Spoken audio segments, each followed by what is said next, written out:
여러분들 오늘 마침 이렇게 비가 오는데 비가 오니까 산불은 안 나겠죠?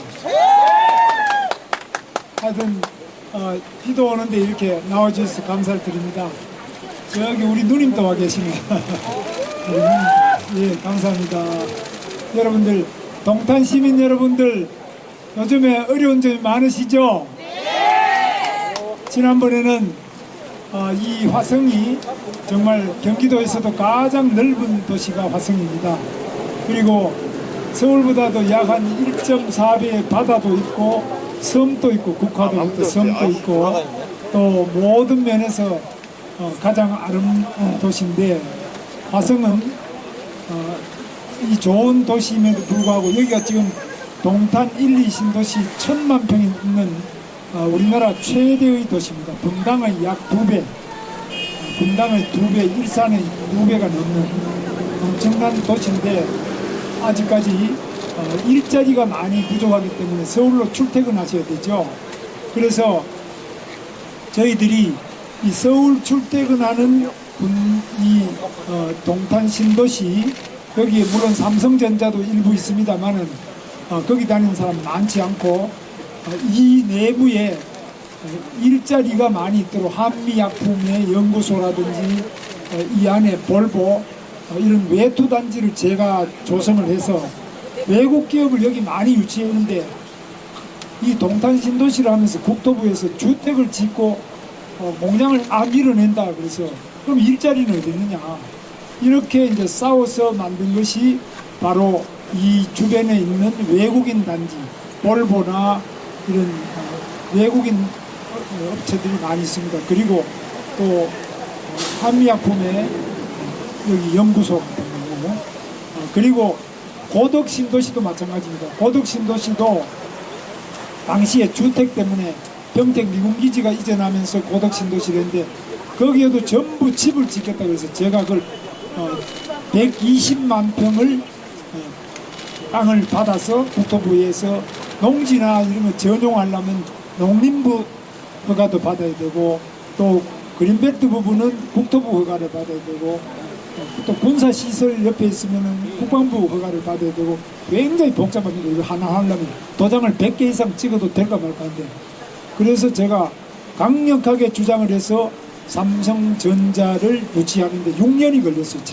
제가 도지사 8년인데 6년을 들여서 삼성전자 평택 반도체가 거기 들어갔습니다. 그런데 문제는 뭐냐, 이 신도시가 생기면은 신도시에서 일자리가 없기 때문에 전부 서울 가서 먹고 살아야 됩니다. 서울 가는 길이 없어요. 그래서 경부 고속도로가 경부 주차장이 됩니다. 그래서 경부 주차장을, 고속도로를 기능을 회복하기 위해서 물어보니까 전부 2층, 일본처럼 2층 고속도로를 놓자 하는데, 2층 고속도로를 놓으려면 중간에 기둥을 세워야 되는데 이 기둥 세우는데 4년, 5년이 걸려요. 그래서 그건 안 된다. 그래서 이 자리에 오신 김대호 우리 영양자원도, 영양자원도 여기 삼성전자 출신입니다. 여러분 영양자원 아시죠? 네. 삼성전자. 네. 네. 광주 상고를 여상을 나와가지고 삼성전자 들어가서 밑에서 그냥 연구 보조하시다가 독학과 또 집념을 가지고, 여러분 책 읽어보시면 집념을 가지고 나중에 삼성전자 상무까지 하셨죠. 상무하시다가 국회의원 하시다가 지금 이번에 대통령을 한번 해야 되겠다 해서 저하고 같이 도전해서 하시다가 이번에 이제 저를 밀어주고 계십니다만 박수 한번 크게 보내주세요. 양양자 우리 선거대책위원장이십니다. 그리고 여기 김대호 박사는 어떤 분이냐, 이분은 경기도에 있을 때 제가 하는 교통정책, 특히 이 GTX부터 도로, 고속도로, 이 경기도가 교통이 굉장히 중요하기 때문에 이런 부분을 맡아서 책임졌던 김대호, 지금 우리 당시 경기도의 이 교통 부분의 책임자시고 지금은 우리 정책단장을 하고 계십니다. 교통정책단장 김대호 단장이 구체적인 것을 발표를 또 이따가 질문에 대해서 답을 드리겠습니다. 제가 그러면 제가 이 수도권 6개 순환 고속도로만 완성하겠다는 공약을 제가 발표를 하겠습니다. 무슨 말씀이냐면은 지금 있는 이 순환도로, 수도권 외곽 순환도로도 아시죠? 그런 순환도로를 6개를 만들어 가지고 1순환, 2순환, 3순환, 4순환, 5순환, 그래서 경기도 전체와 인천, 서울 이 사이를 전부 다 순환해서 하겠다는 건데, 지금 보면 우리나라 교통은 여러분 아시는 것처럼 화성에서도 저 서쪽 같으면은 바로 서해안 쪽에 있는 화성시에서도 서해안 쪽이 교통이 안 좋고, 또 평택, 그리고 밑으로 내려가면 당진, 이 서해대교 건너가는데도 어려움이 많습니다. 그래서 서해안 쪽에 그쪽으로 지금 고속도로를 더 뚫고 철도도 더 놔야 됩니다. 그리고 전체적으로 보면은 우리 이 교통 오지 전체를 연결해주는 순환고속도로가 중요하다는 것을 제가 오늘 말씀을 드리겠습니다.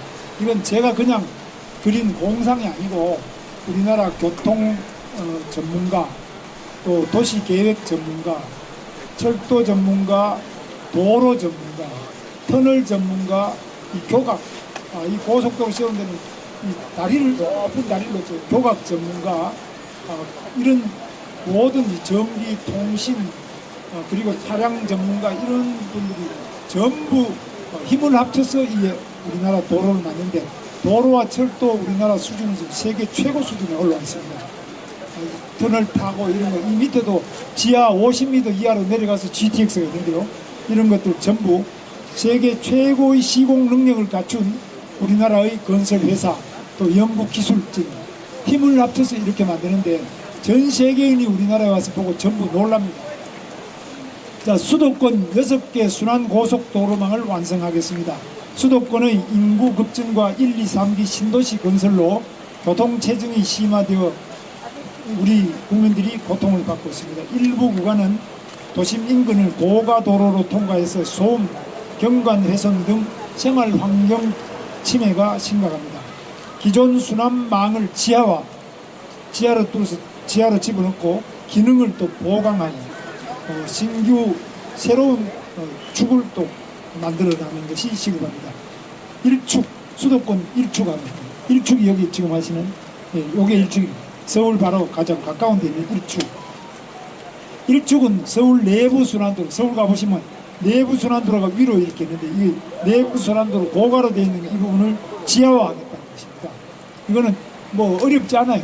충분히 할 수 있고, 밖에 또 차량이 다니는데 별로 어려움이 않습니다. 2축을 하고 있습니다.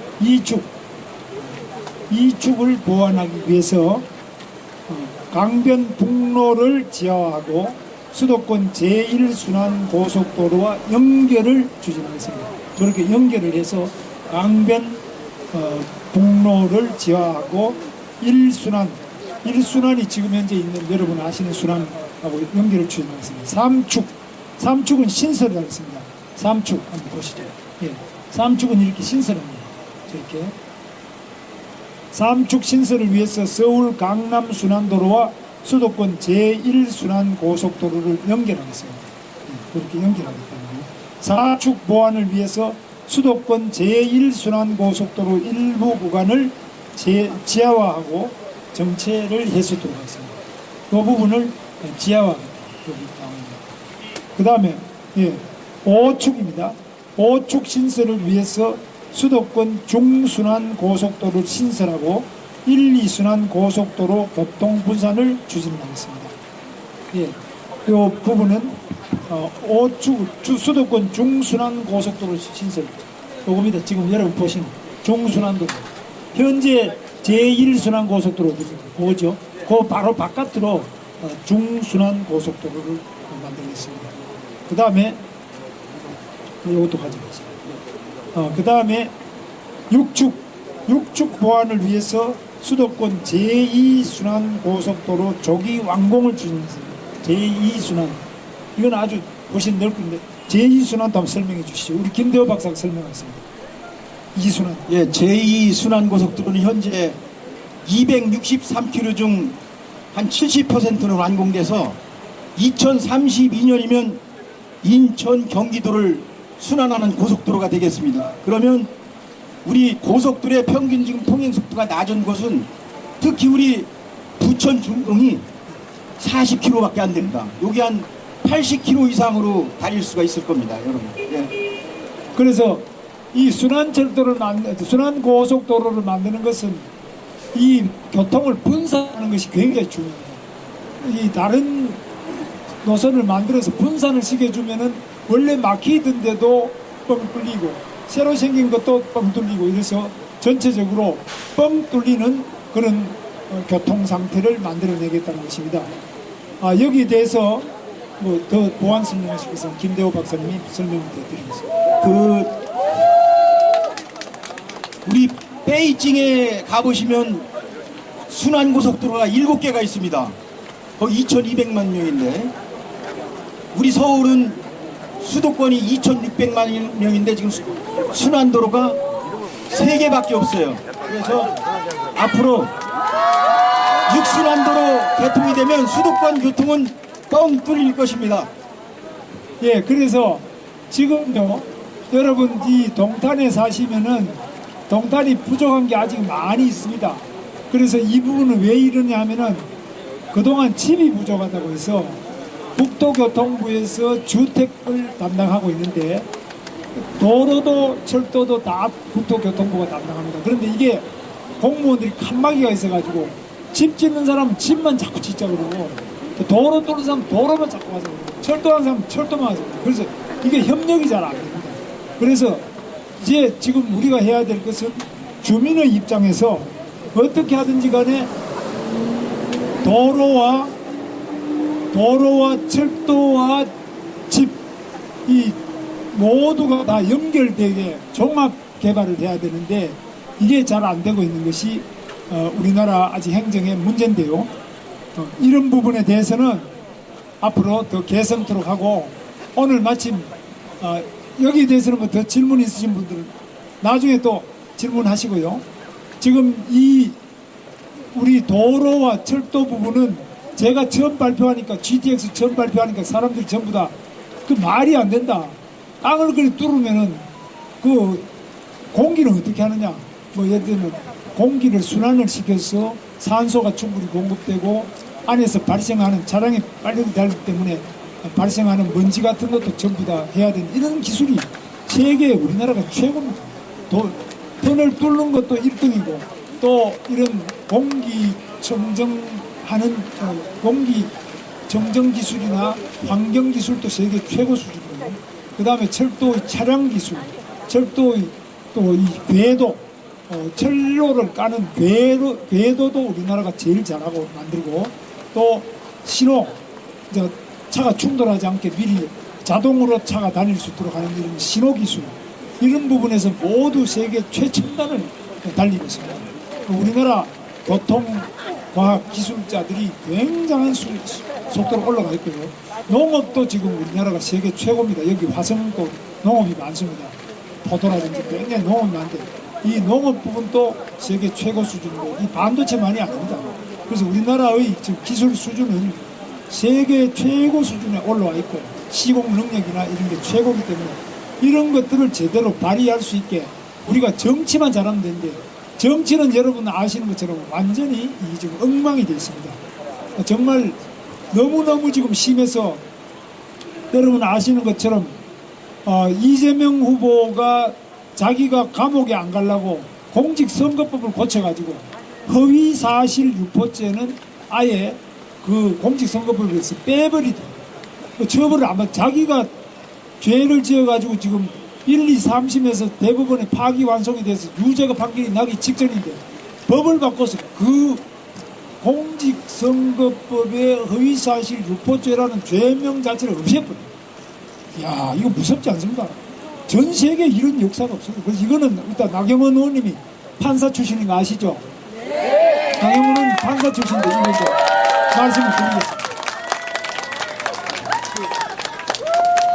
오늘 후보님 GTX 공약 잘 들으셨죠? 네. 정말 일하는 후보하고 퍼주는 후보하고 다르는 것 같습니다. 맞죠? 이 GTX를 전국으로 하시겠다고 하니까 한번 믿어보시라는 말씀을 드리고, 사법 얘기는 조금 설명드리겠습니다. 여러분들 아시다시피 지금 이 이재명 후보가 자기가 죄안 진 걸로 하려고 허위사실포죄를 한마디로 이 행위 태양을 바꿔갖고요, 자기가 절대 이걸로 처벌받지 않는 이 처벌을 면제하는 법을 만들었습니다. 처벌 근거 삭제법입니다. 그 다음 두 번째는 또 무엇을 했느냐, 본인 재판을 정지시키겠다고 합니다. 그래서 재판 정지법을 만들었습니다. 그리고 나서는 뭘 했느냐, 지금 대법원이 자기 말을 안 듣는다는 걸 이제 깨달은 거예요. 대법원은 법과 원칙에 따라 하겠다.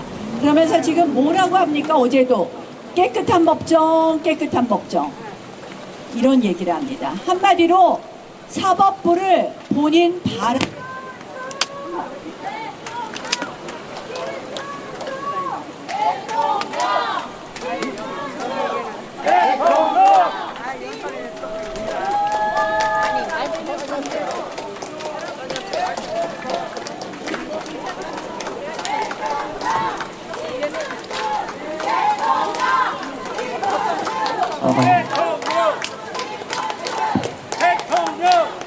깨끗한 저기로 가셔서 얘기 안 해도 되는데, 우리 기자분들한테 얘기해야 되나? 나 페이스북에 다 쓴 건데, 깨끗한 법 하지만 실질적으로 그거는 뭐냐, 법원을 완전히 장악하고, 그리고 판사들도 자기들 입맛에 맞게 재판하겠다라는 그런 이야기입니다.